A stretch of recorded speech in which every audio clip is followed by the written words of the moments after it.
Osama তুই কই আসছিস রে? আমার মনে কর তুই একটু যেমনে পারস বাড়িতে কইয়া বুঝছস, মায়ের করে কিছু কওয়া লাগবো না, বেশি কিছু তুই যেমনে পারস কবি যে 2 লাখ টাকা দিতে হইব ইমার্জেন্সি, রাব্বি একটু সমস্যায় পড়ছে বুঝছস। আর আমার আইডি কিন্তু নাই, আমার আইডি মাইডি সব পার্মানেন্ট ডিলিট করে দিছে বুঝছস, আমার যত পেজ আইডি ছিল সব ডিলিট করে দিছে। আমারে মনে কর ওরা আটকায় রাখছে, এখন টাকা না দিলে ছাড়বো না, 2 লাখ টাকা দিতে হইব বুঝছস। তুই যেমনে পারস একটু ম্যানেজ করে দে ভাই। বাবা তুই যেমনে পারস তোর আব্বারে কইয়া যেমনে পারস একটু কর বুঝছস। আসসালামু আলাইকুম প্রবাসী ভাইরা, আপনারা তো রাব্বি ভাই ভিডিওটা দেখলেনি। তো ইদারিন রাব্বি ভাই প্রবাসীদেরকে নিয়ে ভিডিও বানাইছে, দালালের বিপক্ষে ভিডিও বানাইছে। তো দালালের বিপক্ষে ভিডিও বানানোর কারণে রাব্বি ভাই কাল 7টা থেকে নিখোঁজ। তো এখন 24 ঘন্টা হয়ে গেল, রাব্বি ভাই কোনো খুঁজটুজ পাওয়া যায় নাই।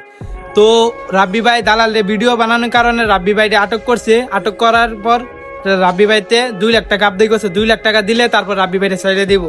তো আপনারা যারা রাব্বি ভাইকে ভালোবাসেন তারা এই ভিডিওটা বেশি বেশি শেয়ার করে দিবেন। আপনাদের একটা শেয়ার উপলক্ষে রাব্বি ভাই আবার আমাদের মাঝে ব্যাক করতে পারে। তো এই ভিডিওটা বেশি বেশি শেয়ার করে দিবেন। আপনারা যদি একটা বেশ শেয়ার করেন, এই শেয়ারের উচিল্লাই যত সৌদি আরবের দালাল আছে এই দালালের কাছে এই ভিডিওটা যাইব। আর যে দালালের রাব্বির আটক করছে তো এই দালালের কাছে ভিডিওটা যাইব। এই দালালের ভিডিওটা দেখে রাব্বিকে সাইডে দিতে পারে, তো রাব্বি আমাদের মাঝে আবারও জানি ব্যাক করতে পারে। আপনারা সবাই এই ভিডিওটা বেশি বেশি শেয়ার করে দিবেন। আপনার থেকে আমি আর কিছু চাই নাই, খালি এই ভিডিওটা আপনারা সবাই একটু বেশি বেশি শেয়ার করে দিবেন। শেয়ার করে জানি রাব্বি ভাই আমাদের মাঝে আবার ব্যাক করতে পারে।